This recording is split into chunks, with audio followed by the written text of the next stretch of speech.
As Iran threatens to use a weapon not yet known to the world, and Israel molds a direct strike on its long-standing enemy, are we teetering on the brink of a major escalation in the Middle East? Joining me now is Kasra Aarabi from the United Against Nuclear Iran and Jerome Starkey, our defence editor.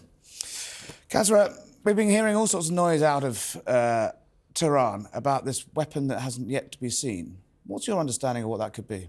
Well, I think it's important to state that the regime in Iran now is doing absolutely everything in its capability, spreading propaganda to effectively cause a rupture between the US and Israel. So by conducting the attack, direct attack on Israel, now this attack was more symbolic than meaningful. So It was pretty punchy though, right? For propaganda purposes, for example, though, the IRGC, the Islamic Revolutionary Guard, called the paramilitary organisation of the regime, gave advance notice to the Israelis. The Israelis were very well aware that this attack was happening. They were even tracking the drones as they were coming over, just as they'd left the Iranian borders. But as well as using this attack for propaganda purposes, the regime in Iran is testing the boundaries and pushing the boundaries of the red lines further and further. Now, we've got to this stage partly and largely because the US, the current US administration, Biden administration, has gone out of its way to tell Tehran that it does not seek to impose direct consequences on the IRGC in Iran, even though, by the way, the IRGC has been escalating on all fronts since October 7th, which includes more than 170 proxy attacks on US forces in Syria, including killing 3 US soldiers. So what the regime in Iran is testing now, it knows Israel will retaliate, and Israel has to retaliate. But it's testing the US support for that retaliation. And if it sees weakness in that support, it will use the next 10 months as the best opportunity to escalate on all fronts, not only against Israel, including weaponising its nuclear So in your program. view, this is no time for Biden to blink? It's no time. Biden must stand firm and firmly support Israel's You can see retaliation. why Tehran have got this impression, though. Their oil exports are up 3.4 million barrels a day, mostly going to China. That's been allowed to happen while supposedly being the most sanctioned country in the world. You've had this administration in the White House releasing billions of pounds directly to Tehran. Absolutely. Joe Biden's been asleep at the wheel, hasn't he? The policy has been a complete failure. The biggest indicator, in my view, and the most lost opportunity for the Biden administration was when, in 2022, the Iranian people came out en masse against the regime, were explicitly calling for regime change. Joe Biden said that he would support the protesters. Instead, he opted for a deal with the Ayatollah. And on the anniversary... How can the Iranian people trust Joe Biden now? Well, they have a very negative perception of the Biden administration, and that itself, Biden's failure to impose consequences on the regime in Iran, has shaped the IRGC's calculus. It quite literally believes it can get away with murder without facing any consequences. That's a huge failure of American foreign policy, then. Absolutely. And is it time for a bit of maximist approach from Trump back? Well, going back to what I just said, the regime in Iran is now testing Biden's support for Israel. If they see weakness in that support, there's 10 months left to a potential new US administration taking office. If they see weakness, they will use the next 10 months to escalate on all fronts, including, let's not forget, the same drones that were being fired on Israel are the same drones that are being fired on Ukrainian civilians. So they will escalate on all fronts, not just against Israel, against the US, against Ukraine, as well as IRGC terrorism in Europe, which we've seen just a few weeks ago. A UK-based Iranian journalist, Puriya Zarati, who, by the way, happens to be my best friend, was stabbed, and that was a state-backed... In London. In London, and that was an Islamic Republic of Iran-backed attack.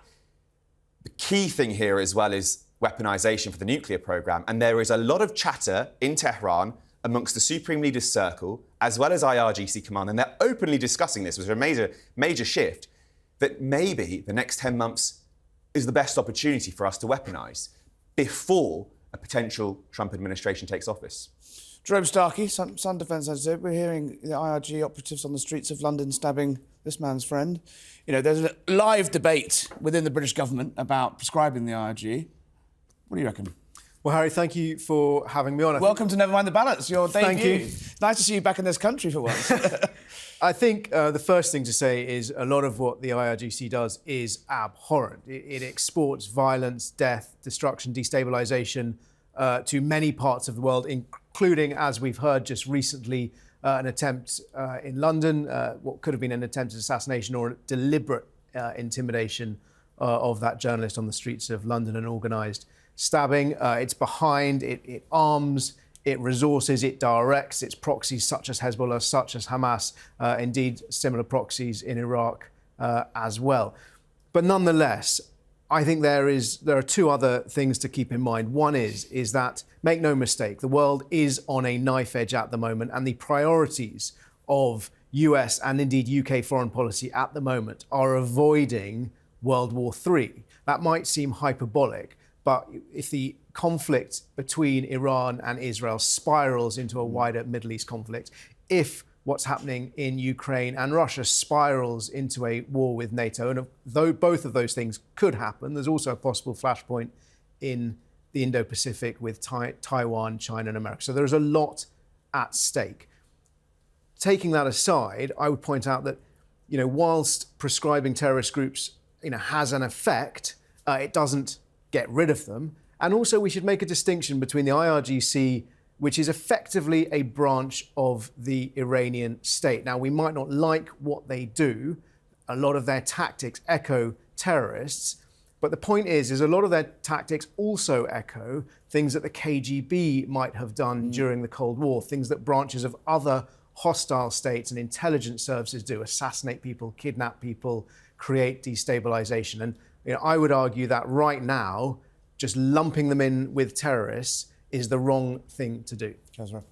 That's, in my view, a complete misinterpretation of what the IRGC is and how the IRGC actually understands itself, how it identifies.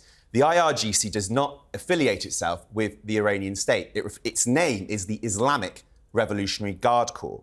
It is different from the conventional armed forces of the Iranian state, which is the Artesh, the regular military, which is designed to protect the territorial borders of Iran. The IRGC is an ideological paramilitary organisation, not just an armed force, by the paramilitary organisation, with a mission, as per the Constitution of the Islamic Republic of Iran, to spread, with an ideological mission in God's path, in jihad in God's path, to spread Sharia across the world. The IRGC is not only, look at the IRGC's, the way it operates no differently to the likes of prescribed UK groups like ISIS and Al-Qaeda. It has a formal programme of indoctrination that radicalises its recruits and their families in a violent Islamist extremist ideology that openly calls for jihad against Jews, Christians and Zoroastrians, and not only the execution of Iranians who oppose the regime, but their torture.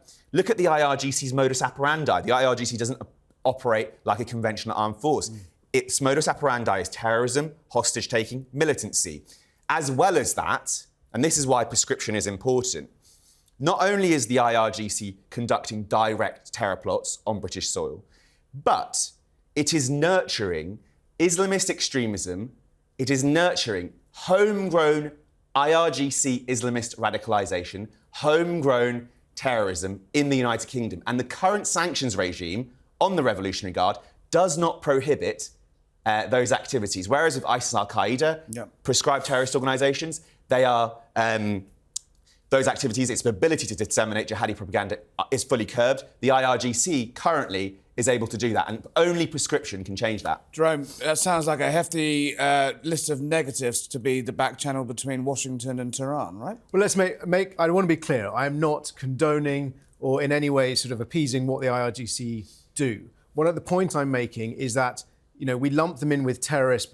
That is, we're using a mechanism. It is the godfather of terrorism. It created Hezbollah. It has created the Fatimiyun, the Zainabiyun. These are armed, violent Islamist extremist groups. So if Hezbollah is on the British list of terror organisations, why would you not prescribe its godfather, its founder, its creator, its biggest supporter, militarily, ideologically, in terms of finance? All those efforts to curb Hezbollah's activities are undercut so long as its godfather is able to operate. During the Cold War, we know that Russian intelligence services did many of exactly the same things. They had this ideological indoctrination was part of how they operated. It was communist ideology rather than the Islamist ideology, but nonetheless, they were ideologically driven organizations that carried out murder, subversion, and attacks around the world. They used proxies, much as the IRGC uses its proxies. You know, they fought proxy wars across the world. My point is that the IRGC is, to all intents and purposes, a state-backed, state-controlled organization, because the Ayatollah, who controls the IRGC, ultimately controls Iran, and therefore we need to find a way of tackling them, a way of curbing what they're doing. But I don't think lumping them in with organizations like Al-Qaeda is necessarily the right way to Gents, go. I'm afraid we're going to have to leave it there. We are out of time. A debate that I suspect is going on quite lively right now between the Foreign Office and the Home Office as well. Absolutely. Kasra, thank you for coming in. Thank you very Jerome, much. great to see you. Stay safe on your next trip.